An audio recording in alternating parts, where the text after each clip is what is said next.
आज हम बात करने वाले हैं दुनिया के सबसे खतरनाक और शायद सबसे चालाक वायरसों में से एक के बारे में। ये कहानी एक बायोलॉजिकल हाइस्ट की है, एक ऐसी जैविक चोरी की जिसे समझना हर इंटरनेशनल ट्रैवलर के लिए बेहद जरूरी है। जरा इस आंकड़े पर गौर कीजिए, 99%। एक बार अगर रेबीज के लक्षण दिखने शुरू हो गए तो बचने की उम्मीद लगभग खत्म हो जाती है। 99% से ज्यादा मामलों में नतीजा सिर्फ एक होता है, मौत। ये इसे हमारी दुनिया की सबसे जानलेवा बीमारियों में से एक बनाता है। लेकिन और ये बात बहुत चौंकाने वाली है, यही बीमारी लगभग 100% रोकी भी जा सकती है। जी हां, 100% प्रिवेंटेबल है।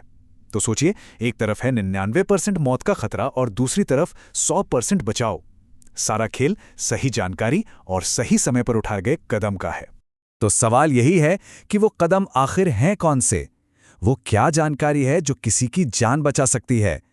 चलिए आज इसी के बारे में गहराई से समझते हैं। अक्सर जब हम घूमने का प्लान बनाते हैं तो कई चीज़ों के बारे में सोचते हैं, लेकिन रेबीज ये ज़्यादातर हमारे दिमाग में नहीं आता। पर सच तो यह है कि एक छिपा हुआ खतरा है। ये कोई दूर दराज की कहानी नहीं, बल्कि एक हकीकत है जिसके लिए तैयार रहना बहुत ज़रूरी है। तो ये खतरा कितना बड़ा है, ज़रा देखिए। दुनिया के 150 से ज़्यादा देशों में रेबीज मौजूद है, खासकर एशिया, अफ्रीका और सेंट्रल और साउथ अमेरिका के कई हिस्सों में। और इंसानों में होने वाले 99% मामलों की वजह कुत्ते होते हैं। हर साल हजारों लोग इसकी वजह से अपनी जान गंवाते हैं। और सबसे दुख की बात यह है कि इनमें से 40% तो 15 साल से कम उम्र के बच्चे होते हैं। तो चलिए अब इस बायोलॉजिकल हाइस्ट यानी जैविक चोरी की पूरी कहानी को समझते हैं। ये शुरू कैसे होती है? हर बड़ी चोरी की तरह इसकी शुरुआत भी होती है एक बेहद शातिर और छुपे हुए तरीके से, जिसे हम कहते हैं द स्टेल्थ फेज। देखिए, होता क्या है कि जब वायरस किसी जानवर के काटने या खरोंचने से शरीर में आता है तो वो सीधे खून में जाकर हंगामा नहीं मचाता। नहीं, वो बहुत चालाक है। वो घाव के आसपास की मांसपेशियों में ही छिप जाता है और वहीं चुपचाप अपनी संख्या बढ़ाने लगता है। मतलब वो हमारे शरीर के इम्यून सिस्टम की नज़रों से पूरी तरह बचा रहता है। और यही वजह है कि इसके लक्षण दिखने में हफ्तों, महीनों या कभी-कभी तो साल भर से भी ज़्यादा का वक्त लग जाता है। और इसकी चालाकी यहीं ख़त्म नहीं होती। ये वायरस कुछ खास तरह के प्रोटीन्स का इस्तेमाल करता है। किसके लिए? हमारे शरीर के फर्स्ट अलार्म सिस्टम को ही बंद करने के लिए। मतलब जो सिस्टम वायरस के आने की खबर देता है, ये उसी को खामोश कर देता है। और बस इसे मौका मिल जाता है बिना किसी रोक टोक के अपनी तादाद बढ़ाने का। है ना किसी हॉलीवुड फिल्म की चोरी जैसा, एकदम साइलेंट और परफेक्ट।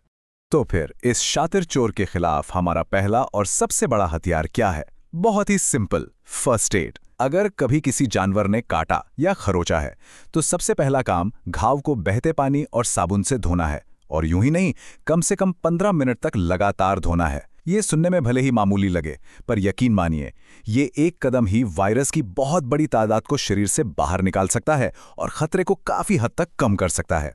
लेकिन अगर वायरस इस पहली रक्षा पंक्ति को पार कर गया तो फिर शुरू होती है वक्त के खिलाफ एक असली दौड़।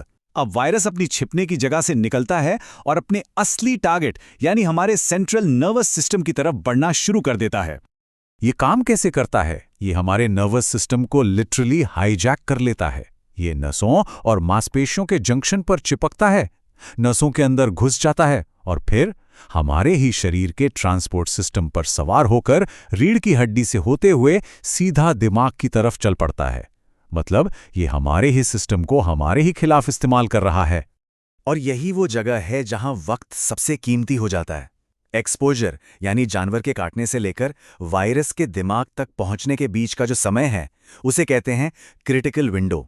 ये 1 हफ्ते से लेकर 1 साल तक का भी हो सकता है। यही वो मौका है जब पीपी यानी पोस्ट एक्सपोजर ट्रीटमेंट इस वायरस को दिमाग तक पहुंचने से पहले ही रोक सकता है। क्योंकि बस एक बार ये दिमाग तक पहुंच गया तो समझ लीजिए वो पॉइंट ऑफ नो रिटर्न है, वापसी का कोई रास्ता नहीं। अच्छा, यहां एक कंफ्यूजन को दूर करना बहुत जरूरी है। प्रेप और पेप में क्या फर्क है? देखिए, प्रेप वो वैक्सीन है जो सफर पर जाने से पहले ली जाती है, खासकर उन लोगों के लिए जो हाई रिस्क जगहों पर जा रहे हैं। और पेप वो इमरजेंसी ट्रीटमेंट है जो किसी जानवर के काटने या खरोचने के बाद लिया जाता है। और हाँ, एक बात गांठ बांध लीजिए, अगर प्रेप लिया भी है तो भी काटने के बाद पेप लेना ही पड़ता है। प्रेप बस बाद के इलाज को थोड़ा आसान बना देता है। तो अब बात करते हैं उस स्टेज की जहां से कहानी का अंत तय हो जाता है। संक्रमण का आखिरी और सबसे घातक पड़ाव, जब वायरस दिमाग पर कब्जा कर लेता है, वो पॉइंट ऑफ नो रिटर्न। सवाल यह है कि दिमाग में पहुंचते ही रेबीज लाइलाज क्यों हो जाता है? इसकी वजह है वायरस की मल्टी लेवल स्ट्रैटेजी। पहला, दिमाग का अपना एक सुरक्षा कवच होता है, ब्लड ब्रेन बैरियर। ये वायरस को तो अंदर आने देता है, लेकिन फिर दरवाजा बंद कर लेता है, जिससे हमारी इम्यून सेल्स और दवाइयां बाहर ही रह जाती हैं। दूसरा, ये हमारे ही इम्यून सिस्टम के टी सेल्स को खुद को खत्म करने पर मजबूर कर देता है। और आखिर में, एक बार दिमाग के अंदर पहुंचने के बाद ये इतनी तेजी से फैलता है कि दिमाग में घातक सूजन यानी एन्सेफेलाइटिस हो जाता है। तो अगर दिमाग में पहुंचने के बाद इसे रोकना नामुमकिन है, तो फिर बचाव का रास्ता क्या है? ये सवाल बहुत जरूरी है, क्योंकि यही हमें प्रॉब्लम से सॉल्यूशन की तरफ ले जाता है।